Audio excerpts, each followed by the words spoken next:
because realistically, man, like there is so many layers of hip hop in Australia that is absolutely ridiculous. And being like, you know, a custodian in regards to history of the Brisbane scene, I've seen so many people come and go. Yeah, man, actually people come, go, come back, man.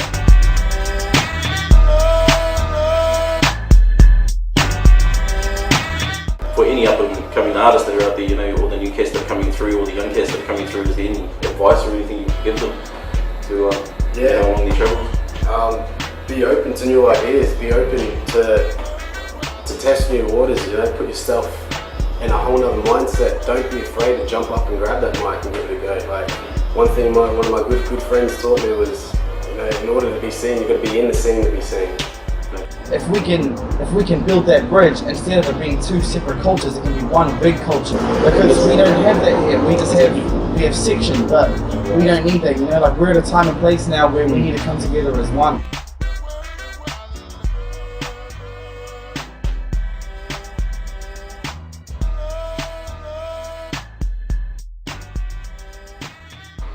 Yo, what's up? It's your boy 46. We're here with your man Sweet Cool.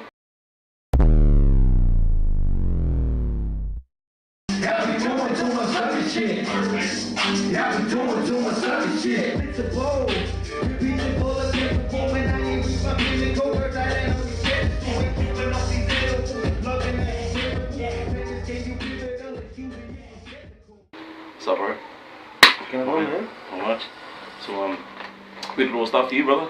The whole industry, getting into music, hip hop.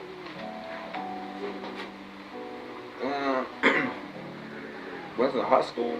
Like really, for me it was when Linkin Park's album first came out, because they were doing something, I suppose, for me at that age, and it was like really cool. It was like, man, like a whole group of white dudes rapping and everything, and like they blew the fuck up. And it sounded like really good back then for us. Yeah, man.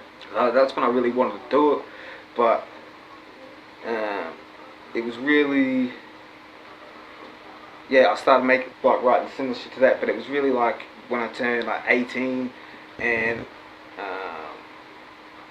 listening to like Mobb Deep come back. No doubt, man. With Blood Money, and I was just like, man, like, and Prodigy was the dude for me, man. I was just like, man, this sounds like he's better than this fucking weird shit I'm writing over here. Where must we? What where was high school? Kingston and Springwood. Springwood.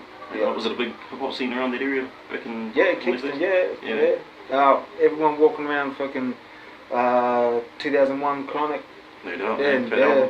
It was like, that was it for me too. That was like you know.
What about the inspirational songs, bro? Like, you know, when you get into your sort of zone, you find was it a lot of the songs that you write, do you sort of find concepts in life, or was it just the past and present sort of thing? These days it's definitely just life, everything I see, Yeah, man. everything I'm involved in, everything I hear. Back in the day it was always trying to, you know, write the song you think people want to hear. Definitely. You know, and it's always garbage. But I found that writing about what's happening with me, what I see happening to people, Yeah, bro. what I've seen growing up, and the things that never change. It's so much easier to write because, you know, I get to put my input in instead of trying to guess what you want to hear. Definitely. And I find that a lot more people connect with that. I think, you know, with today's sort of with the industry, like the hip hop sort of industry, and the way music's changed over the years from gangster rap to what it is now, do you sort of does your raps change within the, you know, to suit the style of today, or have you always kept that same sort of level of rap? throughout the whole thing? To be honest, I always have the same sort of level, and it's leaning towards more what people would call gangster rap, but it's not. It's just like an aggressive way of expression. It's not. But and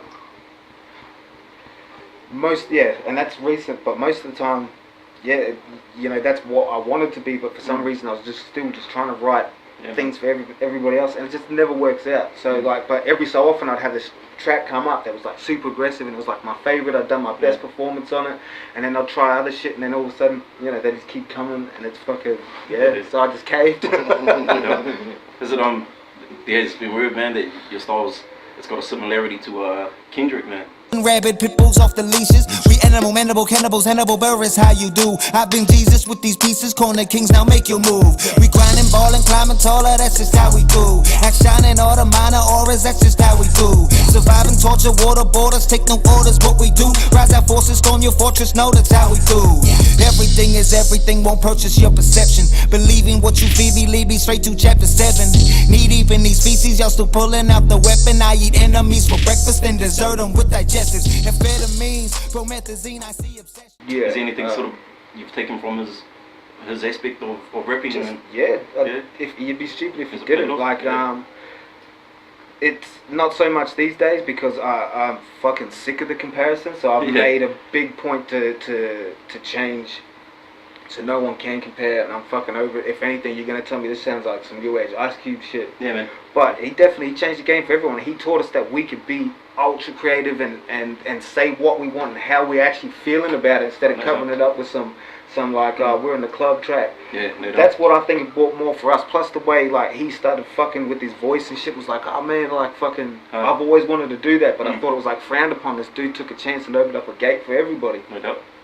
Is there any is in particular just any artists out there that sort of caught your eye and then sort of had an impact on your sort of hip hop? Yeah, Ice Cube. Sure, Ice Cube and Prodigy. Prodigy, I used to try and make my voice sound exactly like Prodigy. That's when I started, man. And I was just like, this is some gangster shit, fucking. And then, then I realized what I was doing. I'm like, oh fuck, that dude was the bomb for that. But Ice Cube was just, every word was just like a punch in the face on the kicks and everything. That was my shit, man. I don't like his club stuff. Could be fucking smoke some weed, fucking some of that real grimy stuff. Yeah, the grimy shit, the attitude. What's a typical day for you in writing, man? How would you sort of sit down? Would you wake up one morning and just think, fuck man, I want to write a song, and then what will pop in your head? Sort of. Most of the time, I'll develop ideas whenever. I'll think about them, and if I forget them, they're not worth it, or they'll come back. But the more I think about it, the more I start piecing what it could be about. Yeah, man. Start trying to think of a hook, or even if I just start doing the verse, whatever. Still don't have a beat yet, whatever. I'll get a good chunk of it done, and then I'll go look for a beat for the mood. Are you the type of sort of, how a lot of people, if they're on the train, you got the headphones on, you think of something, you quickly pull out a pad or a phone or something, write it down? No. Most of the time my hands are busy, so I can't. So I just have to try, remember it. It's worked out alright. No doubt.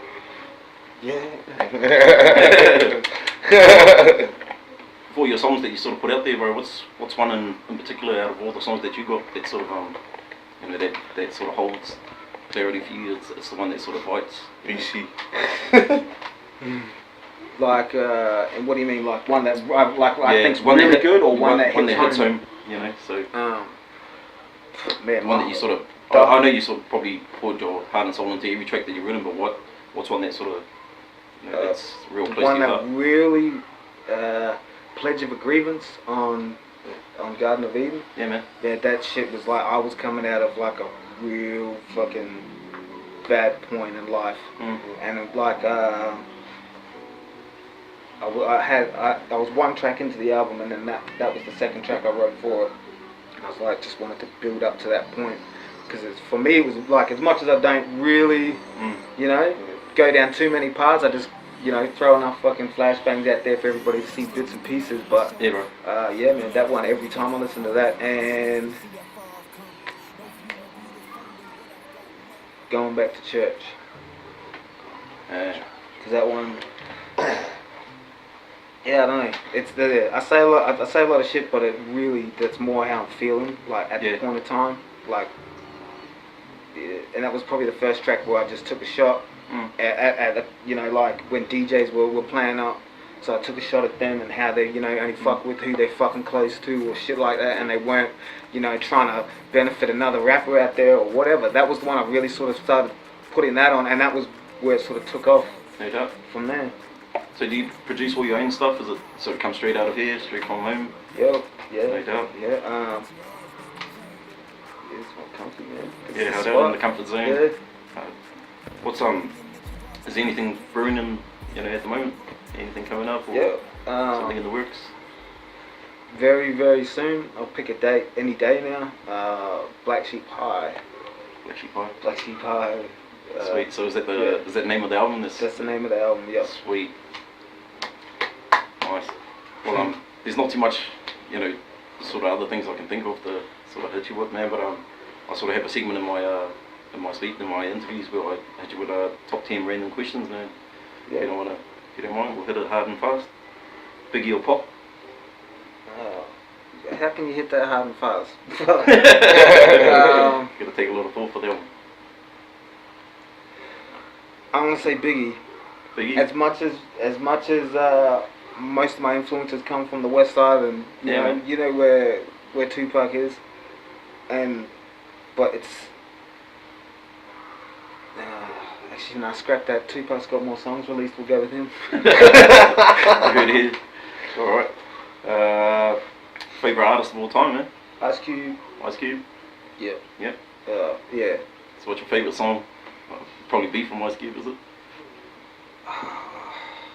Favorite song of all time, man. Any genre, doesn't have to be hip hop. I hate this question, hey, because every day it changes a little bit Yeah. a little bit there, and every time I listen to a track, I'm like, this is the one. This is my lifetime track. Yeah. This is my new shit for this week. I forget about it. So it's fucking hard. Like, depends how I'm feeling too. Man, I don't know. I really don't know. But if I have to pick one,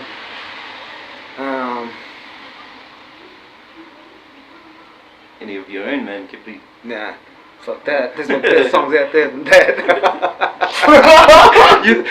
Nah, you know what I mean. Like, you know, there's songs out there with legacies I don't have yet. Bob Marley. I'd actually say Snoop Vado.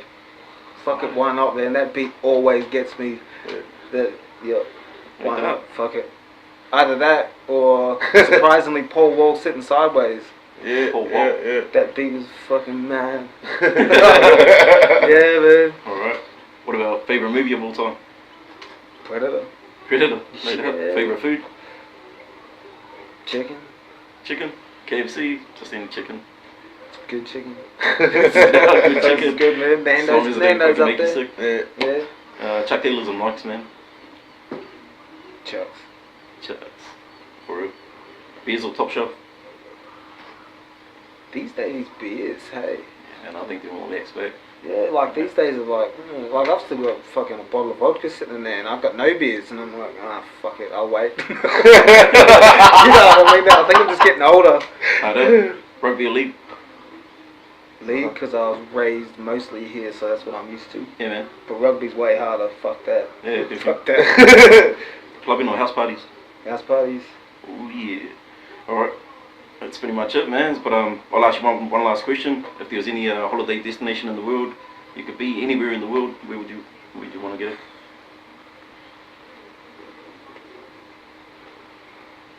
If I could go anywhere in that place? Anywhere, man. Anywhere in the world. Anywhere, but like in that place, like there's a place I want to go in, but you're not allowed.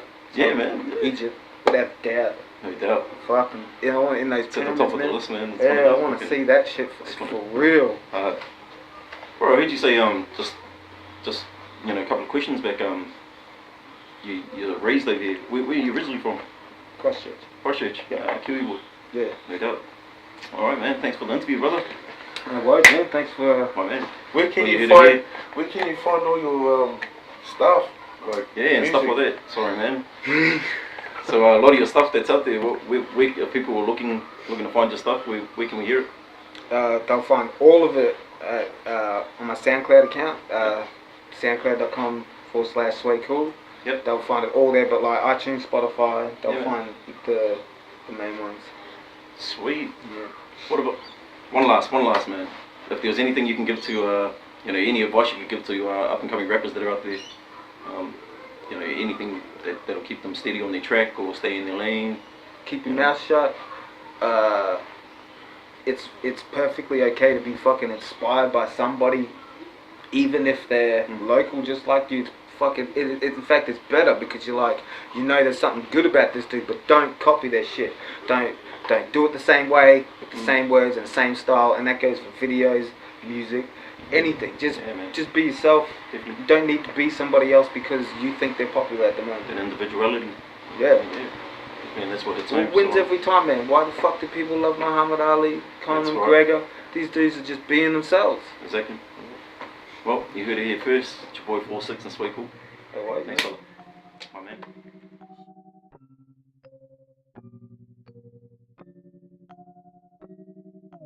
Rollin', wishing, hoping. Know that's how we do. Smoking, sipping potion. Know that's how we do. Pockets filled with dollar bills. Know that's how we do. Pockets filled with dollar bills, y'all. Rollin', split, open fists. You know that's how we do. That medicine kill evidence of elephants in the room.